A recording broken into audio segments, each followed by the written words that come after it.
Tamam. Tamam. Okay. O halde hazırız galiba. Hazır mıyız? Hazırız. Hepinize merhabalar. Biz Nil ve Sarp. Yaklaşık 4-5 yıldır bir karavan edinebilmenin hayalini kuruyorduk. 3 sene önce, evet Türkiye'de başlayan bir hayaldi bu. 3 sene evvel Almanya'ya taşındık ve bu hayalimize biraz daha yaklaştık. Koronanın biraz tabiri caizse yumuşamasıyla diyelim. Geçtiğimiz sene sonunda bir karavan edindik. Onu biraz toparladık ve ilk gezimizde sizlerle birlikteyiz. Karavanımızın ismi Roma. Biz Almanya'da Köln şehrinde yaşıyoruz. Seyahatlerimiz genelde Almanya'da olacak Evet. ve gezdikçe de Avrupa'daki istediğimiz diğer şehirleri görmek için yola çıkacağız. Yazında Türkiye'ye gidiyoruz. Aslında Türkiye'den de belki seyahatlerimiz ekleyebiliriz. Güzergahda tabii ki. Evet. Gideceğimiz güzergahda. Tabii. Bir de oğlumuz, yavrumuz, Björn'ümüz var. Arada o da seyahatlerimize katılacak. Kısa seyahatler olduğu sürece evde kalıyor ama uzun seyahatlerde genelde yanımızda olacak. Evet. O Björn dediğimiz tabii ki kedimiz.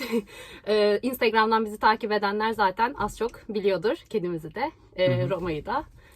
Şu an Paskalya tatilindeyiz Almanya'da ve biz de bunun fırsat bilip böyle küçük birkaç günlük bir gezi planlamak istedik ve az evvel Lille'e geldik. İlk rotamız Fransa. Evet, ilk rotamız Fransa ve Belçika oldu. Tabii.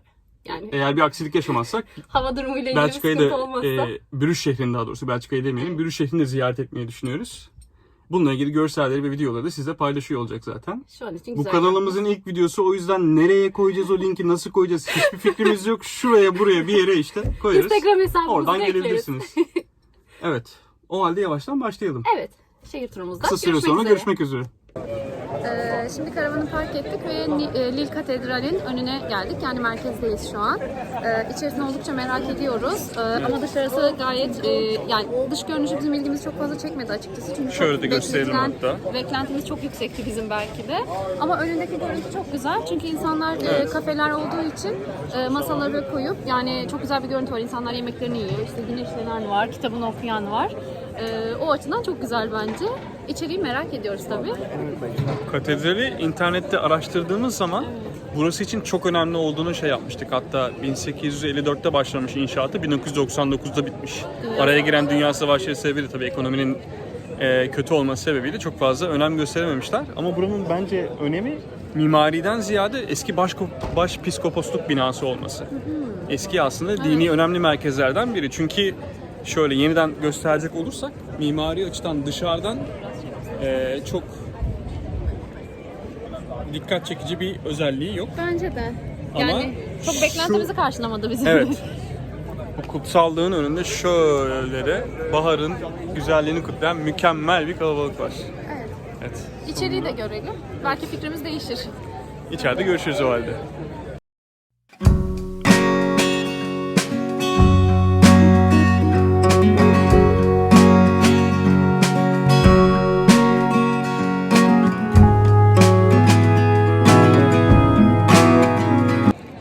Katedralden şimdi çıktık, içeriği gezdik ancak her şey Fransızca olduğu için çok fazla bilgi alamadık. Yani internetteki bilgilerimiz aslında kaldı yani olduğu gibi.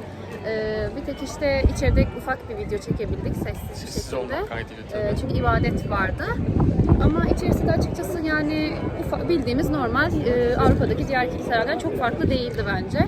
Standart diyebilirim ben. Bizim bu konudaki çıtamız biraz fazla yüksek. Köln'deki 600 küsur yıllık katedralden sonra.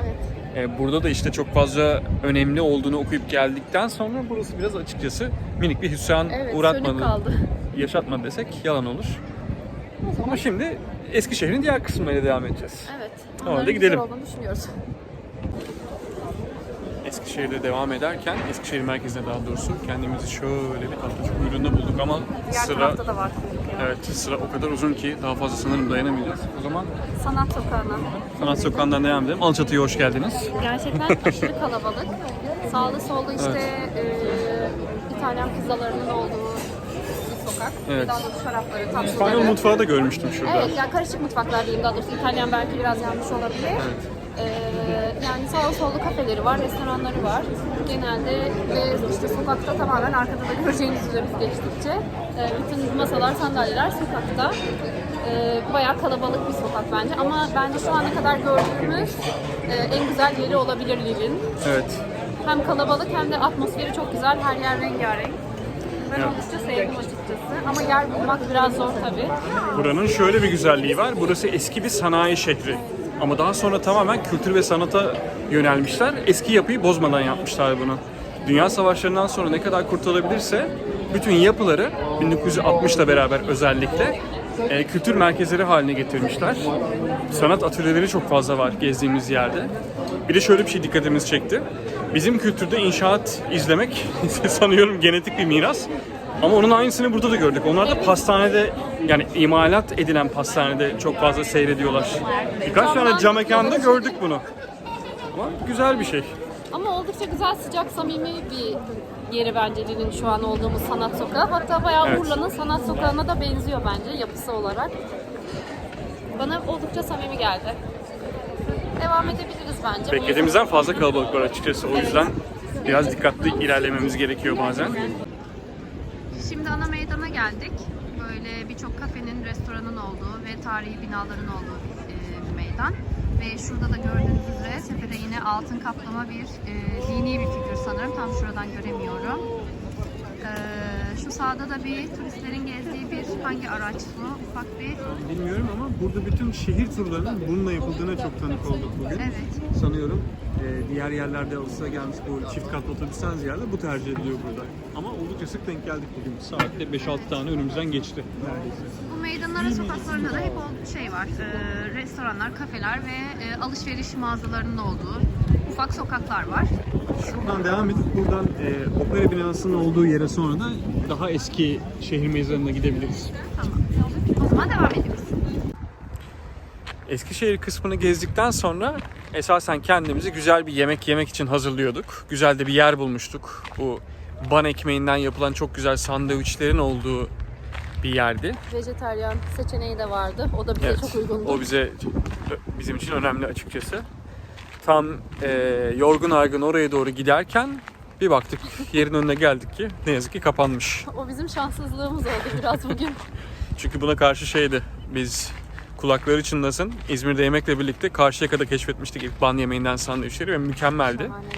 Evet, burada da denk getirmişken yeniden bir denemek istemiştik açıkçası. Oldukça hevesliydik bir de. Evet, biraz hevesimiz kursağımıza kaldı. Belki başka bir şehirde yine buluruz. Günün sonuna saklamıştık onu. Biraz da enerjimizi tazeleyelim diye. Ardından kanala inip kanal yürüyüşü yaparak karavana dönmeyi planlıyorduk. Bu sefer de Stadel'in oradan geçelim dedik. Oradaki güzel parkta yürüyelim. Oradan şey yapalım ama oraya da panayır alanı gibi bir şey kurmuşlar. Ne yazık ki girmemiz gereken yere ulaşamadık. Parka çevrilmiş biraz. Evet, büyük kısmı otopark, büyük kısmı bu bizdeki Luna Park gibi bir alana ayrılmış. Yürüyüş yolları da karşı tarafa aktarılmıştı. Ve inanılmaz bir kalabalık ve gürültü vardı. Yolumuz oldukça uzayacaktı belki de. Evet. Çok enerjimiz kalmamıştı açıkçası yemekte yiyemediğimiz için. Onu Daha da doğrusu menüden eksiltmek durumunda kaldık. Daha sonra böyle iyice vitesi düşürüp emekli amca ile teyze gibi kanaldan böyle tın tın yavaş yavaş yürüyoruz. zaten Roma'da çok uzak değil aslında ya. Olsun. Bacaklar açılıyor diyelim. Biz böyle şey yapıyoruz. Yorucu bir gün olmuş olsa da. Güzel yorgunluk gerçi bu. Ya bir de yemyeşil doğayla birlikte işte Evet. kanalın kenarında yürüyoruz yani. O yüzden ben memnunum aslında. Doğru söylüyorsun. Lille'de şöyle bir sürprize karşılaştık açıkçası. Yeşillikle bu kadar iç içe olmasını biz beklemiyorduk. Ya Eskişehir olarak tabir ettiğimiz yerde bile küçük de olsa böyle kocaman kocaman ağaçların yer aldığı çok güzel parklar vardı. Ve şöyle bir şey var. Eskişehir ve Yenişehir aslında biraz iç içe girmiş durumda. Ve bu geçişi o kadar güzel sağlamışlar ki ne böyle katlarca bir Evet, apartman doğru, blokları, gerçekten. rezidanslar hiçbir şey görmedik. İki kısım da birbirine aslında uyumlu bir Evet. birleşim olmuş. Ya tarihi dokuya tabii günümüz yapısını uydurmak biraz zor ama en azından tamamen abesle iştigal yapılar da ortaya çıkmamış. Denemişler Evet. ve güzel olmuş. Evet, onu güzel bir şekilde uyarlandığını görmek de açıkçası güzel. Mutlu etti bizi. Sevdim ya ben galiba Lille'i bayağı. Evet. İyi ki gelmişiz diyorum. Böyle de bütün şehri ortadan ikiye bölmüş. Çok da bir güzel bir kanalları var. Bizim Ren Nehri'nde gördüğümüz gibi devasa gemiler geçiyordu ama sanıyorum Şu an, şu an denk güzel, gelmeyecek şanslı, gibi. sakin bir saate denk geldik. Öyle o halde yavaştan Karavanımıza doğru dönelim evet artık. karavana doğru gidelim. Sevgili dostlar, yaklaşık bir 4-5 saattir Lille sokaklarında ve önemli yerlerde geziyoruz. Bizim için gayet güzel bir gün oldu. Güzel bir hafta sonu kaçamağı oldu. Günü tamamladık diyebiliriz aslında. Evet. Şimdi sizlere de göstereceğiz. Şöyle kanal alan hazır.